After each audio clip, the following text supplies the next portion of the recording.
Hey everyone, welcome to Locked On Lakers for Wednesday. Brian Kamenetsky here. No Andy Kamenetsky. He's still on vacation, but I have something better than Andy. I've got Jacob Rude from Silver Screen and Roll. We're going to talk Russell Westbrook. We're going to talk Thomas Bryant, and we're going to find out if Jacob was the guy who hacked into Jeanie's Twitter account and pretended to give away PlayStation 5s. That's all next on Locked On Lakers. Do the kids call it a PlayStation? You are Locked On Lakers, your daily Los Angeles Lakers podcast. Part of the Locked On Podcast Network, your team every day.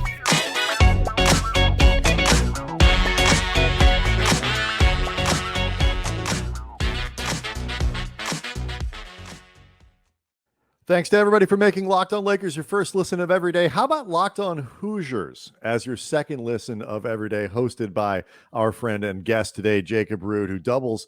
It's the unique double as a Hoosiers podcaster and a Lakers covers the Lakers for Silver Screen and Roll.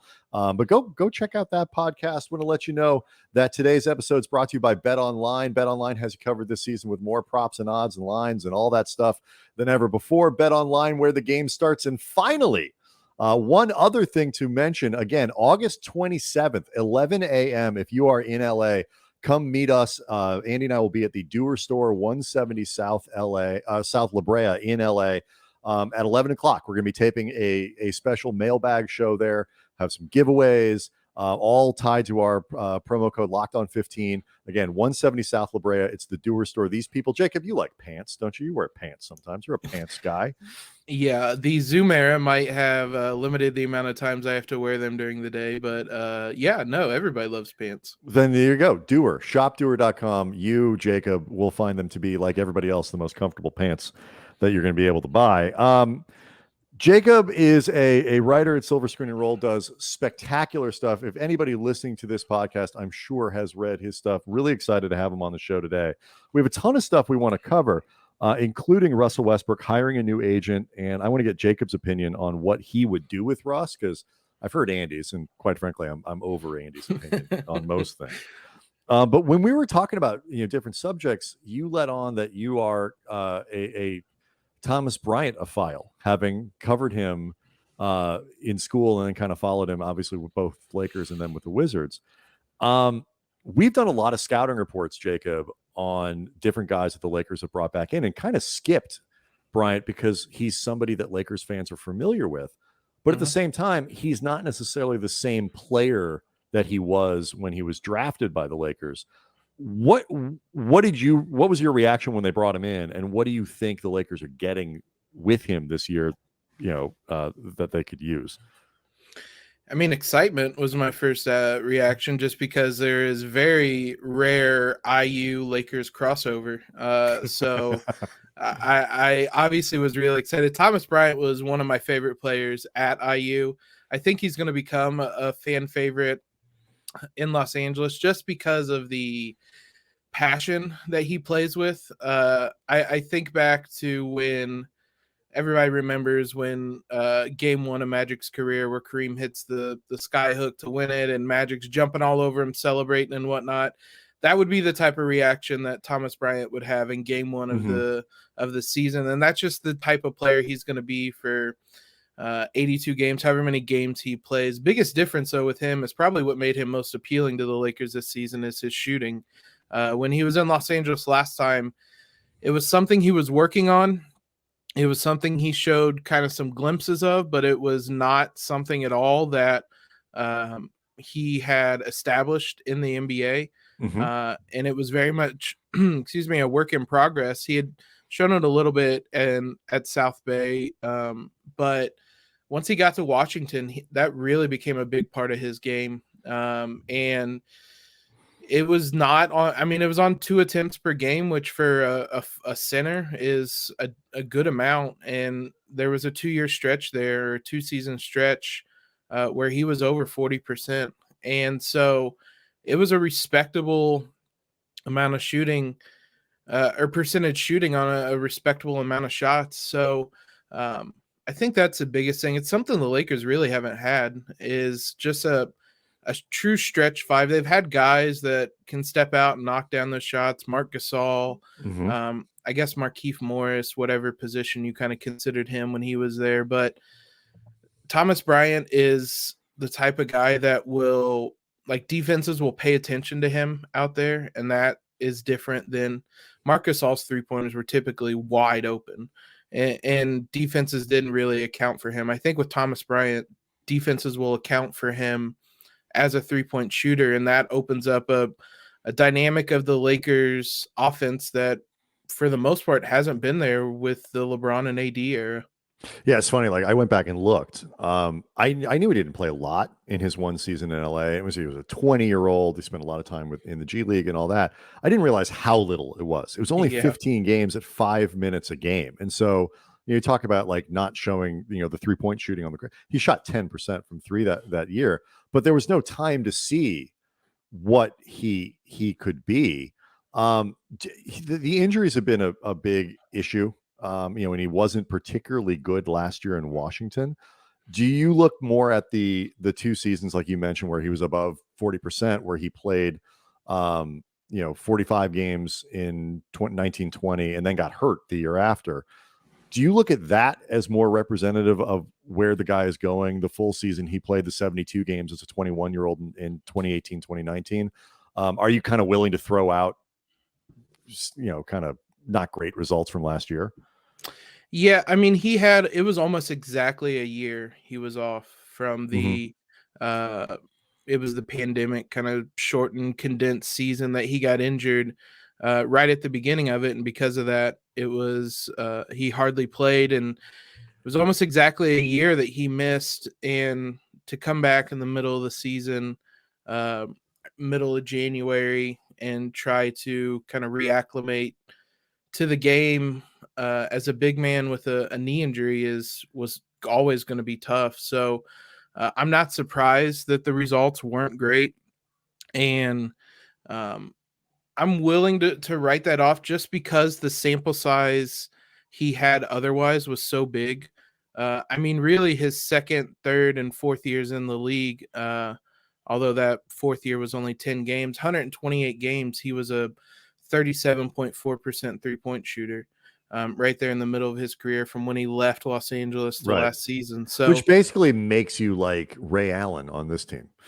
Yeah, hopefully the curse of good shooters coming to LA and struggling doesn't strike him. But 37%, would have been Ray Allen last season. That would have been really high on the best shooters the Lakers had. So, I just think because the sample size otherwise was so large that I'm willing to just kind of say last year was him coming back, shaking off the rust, kind of playing NBA ball again, and then so he can head into an off season injury-free, able to work on his game again, because the Lakers really need shooting. Obviously, they even with the guys they signed, there wasn't a ton of shooting. So. No, they're terrible. The guys they're all terrible shooters. I mean, yeah, Bryant is by percentage. If you volume aside and all that, I mean, at least by percentages the last couple of years, other than maybe Kendrick Nunn, depending on where he goes. And I know everybody, I'm like literally forgets Kendrick Nunn.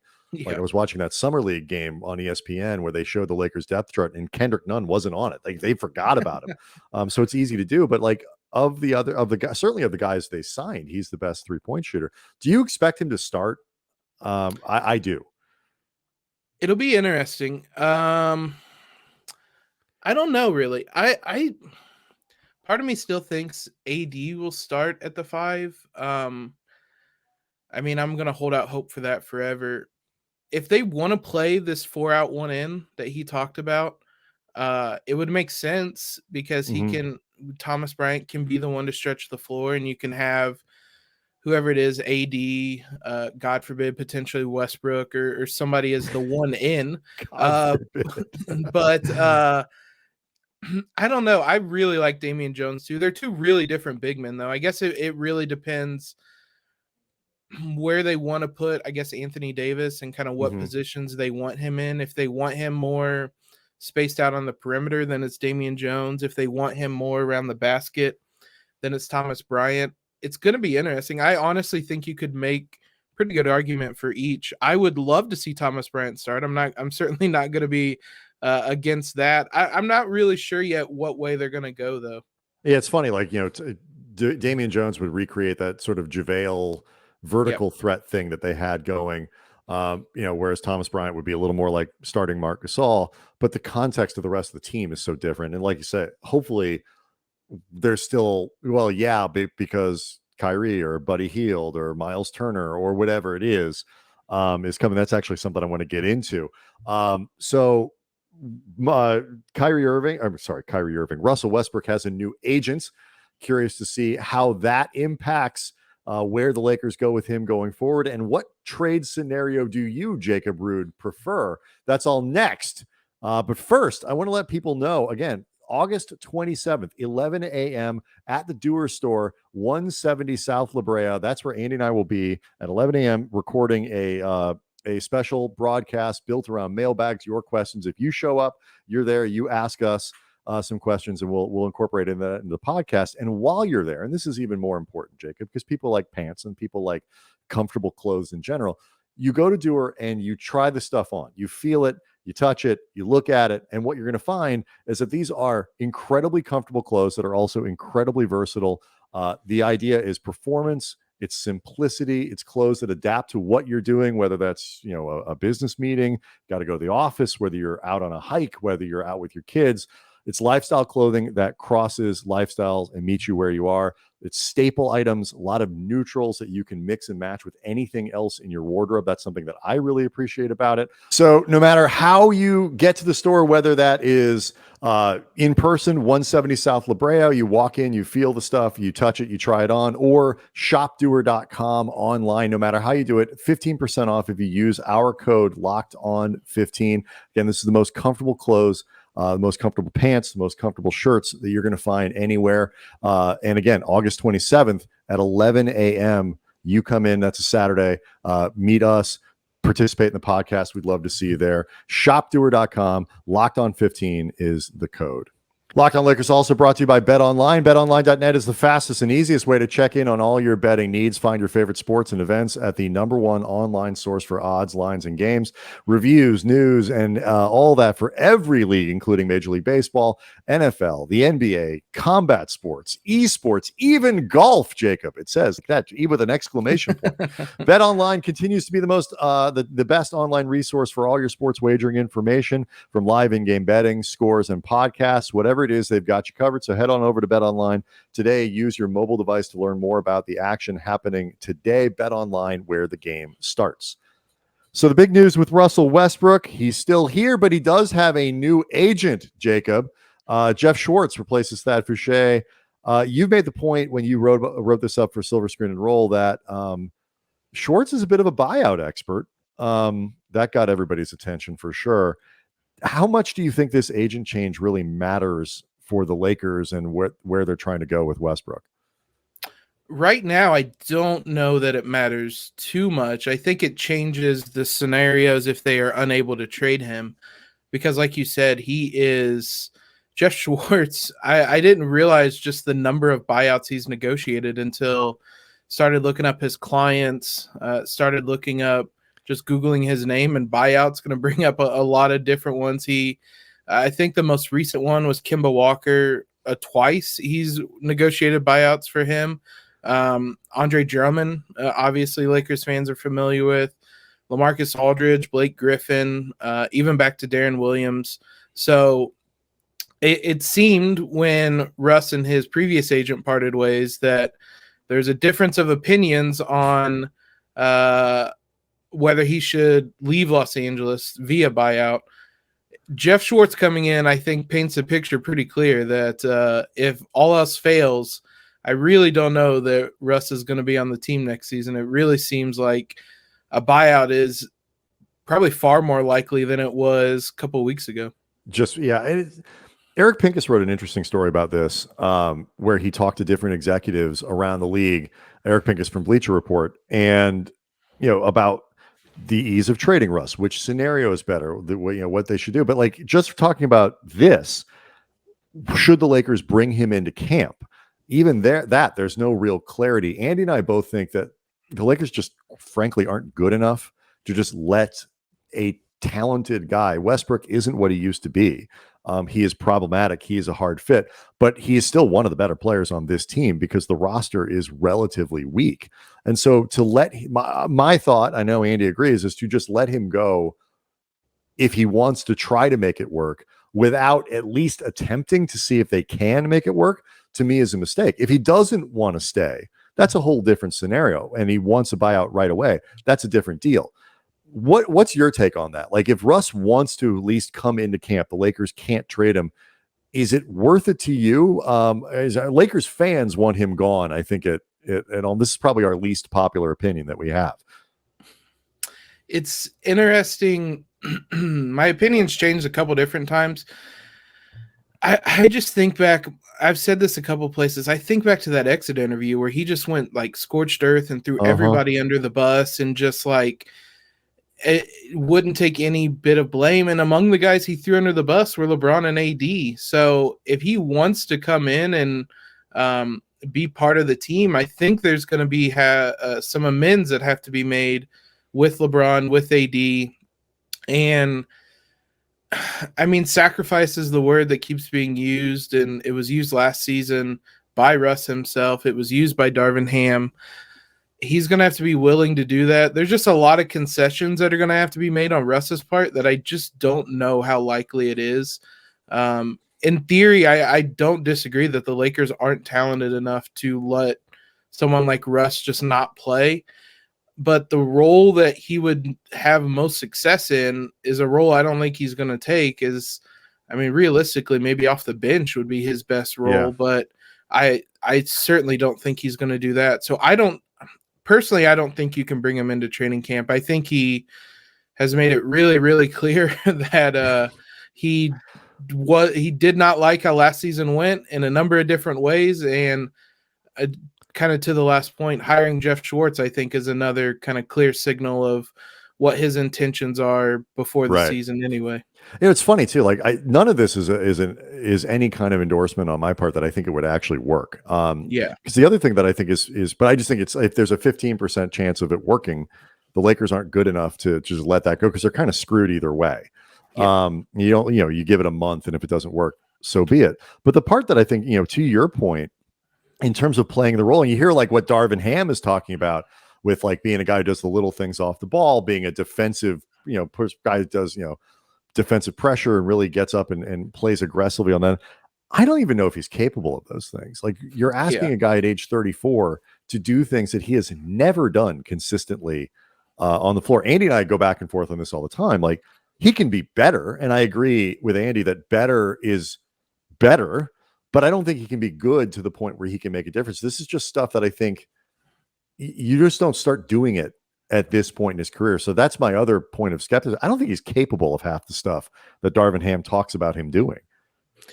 People have been, coaches, media, everybody's been asking him for years to do this type of stuff, and he hasn't done it. They've wanted him to be a better cutter off the ball and utilize a lot of it's probably not there as much anymore, but the crazy athleticism he had.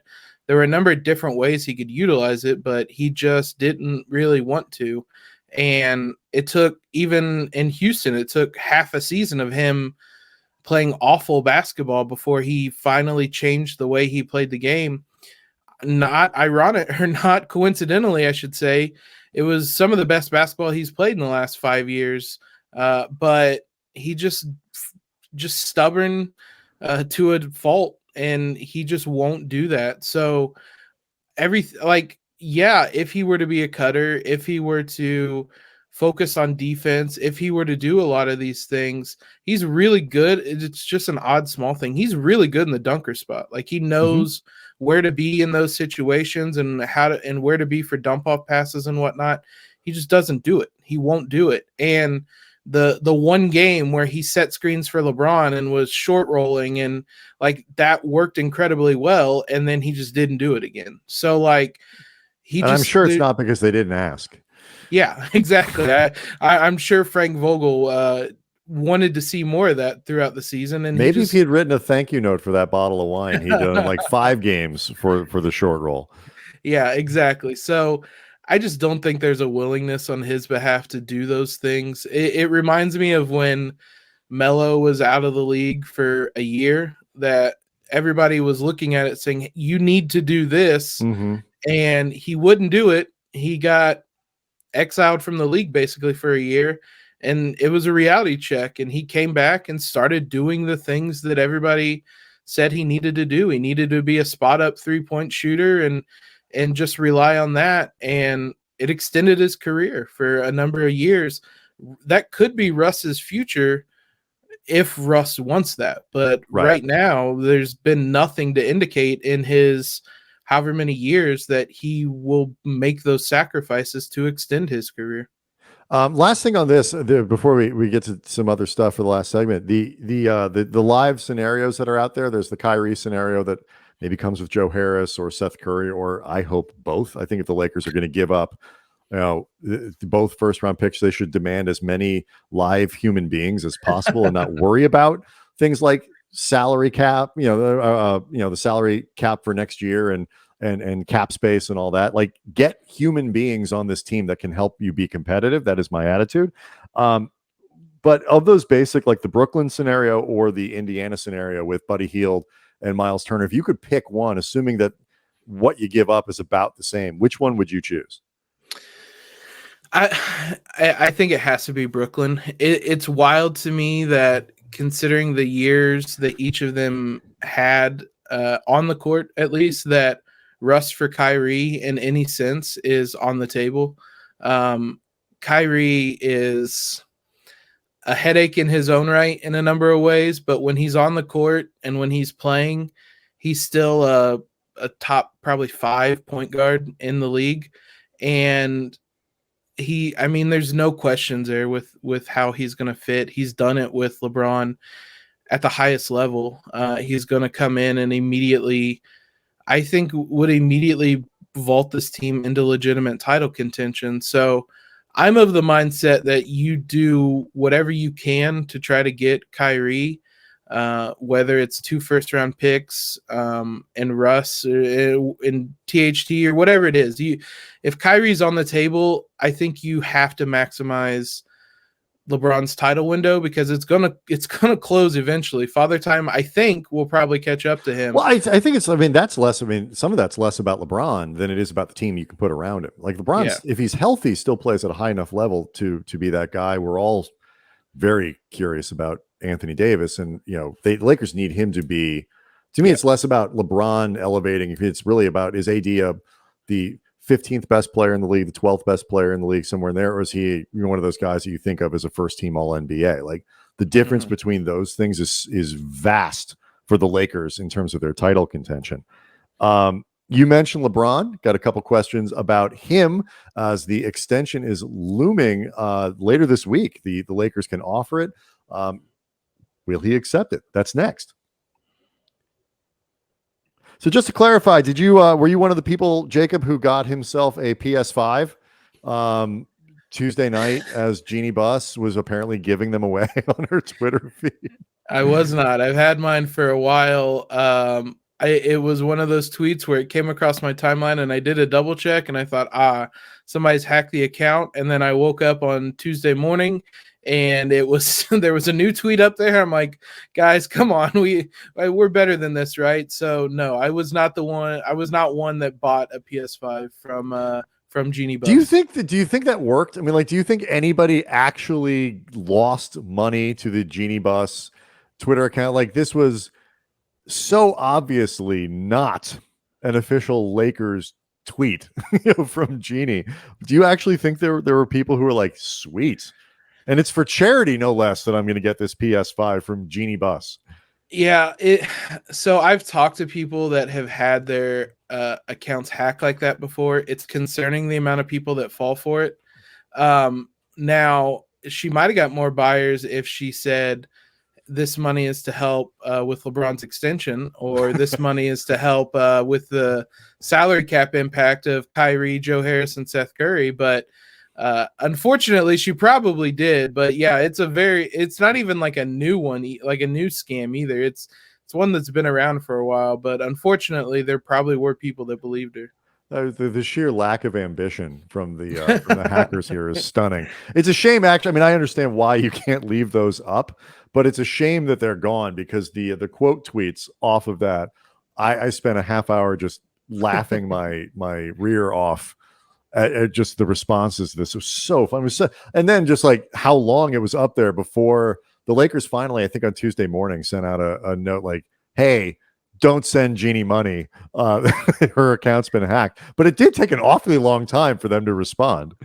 My favorite part of it is that whoever had Jeanie Buss's account retweeted that tweet from the Lakers. So the hacker has a sense of humor, I guess, but I don't know if they have the account back yet. I don't know, but it was a delightful moment in in the offseason for the Lakers. You mentioned the LeBron. We could have put some of that money towards that. Do you? I don't expect he's going to accept the extension on August 4th when the Lakers offer it. Do you see this as a long process, someone that gets dragged out for a while? I think it'll be dragged out. I don't think he's going to go into the season like holding this over the Lakers' head. But I do think for the better part of the next month, he's going to use it as leverage to try to get Kyrie to the Lakers. We've seen him throughout his career use his contract situation as leverage to kind of hold franchises or owners hostage, I guess, to a degree, to force them into win now moves and to keep the team competitive. He did it in Cleveland for however many number of years, signing those 1+1 deals and forcing the front office to keep making win now moves. I think based on that, that's probably what he's going to do here is try to force the Lakers into giving up whatever it takes to get Kyrie Irving, because we know based on the reports how badly he wants Kyrie in Los Angeles. So, yeah, I think I would be really surprised if he signed it on August 4th. I think it's Thursday. I'd be really surprised. But I also would be pretty surprised if he went into the regular season with this kind of hanging over the franchise's head, because then that's going to be what everybody talks about every Correct. game. Yeah, absolutely. And that's just going to be a huge distraction. What do you think the ultimate result is? I will give you my prediction, but I want to hear yours first. I think it's probably going to be the 1+1 stuff and a 1-year deal with a player option and kind of playing it by ear, either until Bronny goes somewhere or until I just don't know that he's going to have enough faith in the Lakers front office again to sign the type of extension he did right after they won the title. I think this is probably a situation where, and I think at maybe next season or the year after, there's a rule like the over 38 or over 37 rule in the CBA where he can sign for more money and whatnot. He may be waiting until then too, but right for this deal, I think it's probably going to be a 1-1. That was exactly my prediction as well. I think that's what he's going to end up with. And to some degree, I think that is a good outcome for the Lakers, because if for some reason they need, it is not out of the question to me. And I don't know if I'm too pessimistic or what. It is not out of the question to me that this next couple years, regardless of how LeBron plays, regardless of how Anthony Davis plays, it's just not going to get them anywhere. They don't have, even part of the reason I think they ought to make the trade and give up these second round. So like you look around the league and the asking price for stuff is so high. Like, I don't think the assets they have are going to return anything better than Kyrie or Buddy Hield and Myles Turner. Myles Turner's young enough to re-sign, keep in your timeline and all that kind of stuff. If you can get back some live players, at the very least, you're maximizing the window that you have now. The return for Gobert, you see what they're trying to get for Donovan Mitchell in Utah and all that. Durant is going to fetch something big if he eventually moves. What are 2 first-round picks 7 years from now going to do for you really when it comes to transforming this team? They put themselves in this hole with the Westbrook deal, and I don't think those picks and THT are going to get them out of it. So it might as well go all in. That's my attitude. Yeah, and it's so far out into the future too that so much can change about the league between now and then. The funniest way that it was put into perspective is all last season, when the Lakers were talking about their 2027 pick, Harrison Fagan in our Slack always just referred to it as an 8th grader, because that's what the pick would be right now, somebody in 8th grade. So the Lakers are resisting trading a 9th grader and a 7th grader right now for Kyrie Irving, and it's just so far out there, so far into the future that so much can change with the league. Right, and teams can't even say like, well, if it was 3 years, you could be like, it's a good chance this team is a train wreck in 3 years or 4 years. But like the Lakers could break it all down, be terrible for 3 years, and rebuild and be good again by the time the 2029 draft rolls around. And like I always laughed at Harrison doing that. And some people get like, oh, it's not that the prospect is so young. You can only trade those picks once. That's the issue for the Lakers. But it does put into perspective. Nobody can predict what this stuff is worth. Last thing for you. You had a quick little write-up. I actually missed this. DeMar DeRozan is going to be the new face of sort of the Kobe line for Nike.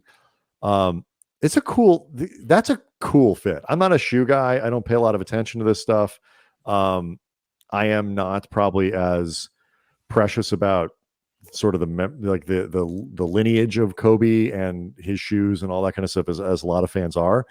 But all that said, I can't find anybody when I stop and think about it who's a better fit culturally and everything than DeMar. It's a cool little thing. Yeah, I only really the last couple of years covering the NBA have I become anything close to a shoe guy, but this made a ton of sense, and it was one of those things I didn't really think about. But when you see the news, it's like, oh well. I mean, yeah, that one feels obvious. DeMar is Kobe's are basically what he exclusively has worn throughout his career. There was a funny story, kind of researching about this, that one of the final seasons that Kobe was playing. DeMar wore Kobe's the entire season. Kobe comes up to Toronto to play them, and he wouldn't wear Kobe's in that game. He wore Jordan's, and Kobe gave him a hard time about it. That, oh, this is the one game you're not going to wear my shoe and whatnot. So there was a close bond there. Kobe, when he issued those infamous challenges in 2017, DeMar was one of them to kind of reconnect with the Compton area and whatnot. So it makes a ton of sense. It was a really nice story. I enjoy it, and it was just the perfect fit. Yeah, and obviously for that for that kind of title, so to speak, to go to an LA guy, is I think deeply meaningful. So good work for DeMar DeRozan, good work for Nike, and glad they've got this thing patched up with the family. Locked On Hoosiers is where you go to hear all the Big Ten stuff and the Hoosier. Hot Hoosier talk with Jacob. And of course, he is one of the great writers over at Silver Screen and Roll, an indispensable part of Lakers coverage. Thanks so much for taking the time, man. I really appreciate it. Yeah, anytime. Dog days of summer, we need all the help we can to get through them. Absolutely. We'll do it again soon. Thanks for making Locked On Lakers your first listen of every day. Again, remember August 27th is the appearance at the Doer Store, 11 a.m., 170 South La Brea. Locked On Lakers on YouTube is where you go to see all of this fantastic stuff. We'll see everybody on Thursday.